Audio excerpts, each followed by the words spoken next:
Wahouthi wa Yemen wametangaza kuhusika na shambulio la ndege isiyo na rubani lililosababisha moto kuzuka katika kiwanda cha kusafisha mafuta cha kampuni ya Saudi Aramco katika mji wa Jizan, kusini mwa Saudi Arabia, karibu na mpaka wa Yemen mapema hii leo Jumapili, Agosti 9 mwaka 2026. Taarifa iliyotolewa na mrengo wa kijeshi wa kundi hilo linaloungwa mkono na Iran imesema kuwa wapiganaji wake walifanikiwa kulenga kituo hicho kwa kutumia ndege isiyo na rubani, wakidai hatua hiyo ni jibu dhidi ya kile walichokitaja kuwa ni safari za ndege za kijeshi zisizo na rubani za Saudi Arabia zilizokuwa zikivuka anga la Yemen. Wahouthi wamesema shambulio hilo lililenga kuonyesha uwezo wao wa kufuatilia na kujibu operesheni za kijeshi za Saudi Arabia katika eneo hilo. Kundi hilo limekuwa likitumia ndege zisizo na rubani na makombora kama sehemu ya mashambulizi yake dhidi ya maeneo ya Saudi Arabia katika muktadha mpana wa mzozo wa Yemen na mvutano wa kikanda unaohusisha Iran na washirika wake.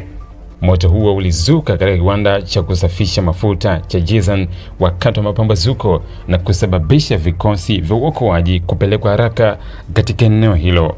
Wizara ya nishati ya Saudi Arabia ilisema timu za zimamoto zilifanikiwa kudhibiti na hatimaye kuzima moto huo.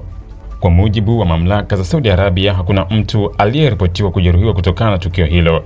Hata hivyo, tukio hilo limeibua tena wasiwasi kuhusu usalama wa miundombinu ya mafuta ya Saudi Arabia ambayo imekuwa ikilengwa mara kadhaa katika miaka hivi karibuni na makundi yenye uhusiano na Iran.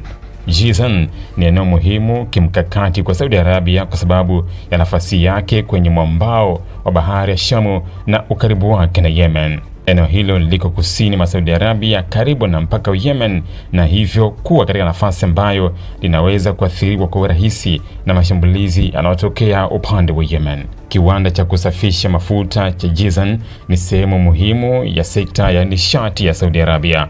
Mashambulizi dhidi ya vituo vya aina hiyo yanaweza kuwa na athari kubwa zaidi ya uharibifu wa moja kwa moja kwa sababu yanaweza kuathiri uzalishaji, usafirishaji na usalama wa nishati katika eneo ambalo tayari limekuwa likikabiliwa na mvutano mkubwa wa kisiasa na kijeshi. Tukio hilo linakuja wakati hali ya usalama katika eneo la bahari ya Shamu, Yemen na Ghuba ya Arabia ikiendelea kuwa tete. Wahouthi wamekuwa wakisema kuwa mashambulizi yao ni sehemu ya kampeni yao ya kijeshi dhidi ya maadui wanaohusiana na Saudi Arabia, Israel na Marekani, huku wakitumia uwezo wa makombora na ndege zisizo na rubani kulenga maeneo mbalimbali. Kwa upande wake Saudi Arabia, mashambulizi dhidi ya miundombinu yake ya mafuta yamekuwa swala nyeti sana kutokana na umuhimu wa sekta ya nishati kwa uchumi wa nchi hiyo. Saudi Arabia ni miongoni mwa wazalishaji wakubwa wa mafuta duniani na kampuni yake ya kitaifa ya Aramco inaendelea kuwa mtandao mkubwa wa uzalishaji, uchakataji na usafirishaji wa mafuta. Hivyo hata tukio ambalo halijasababisha majeruhi linaweza kuchukuliwa kwa uzito mkubwa ikiwa linalenga miundombinu ya nishati.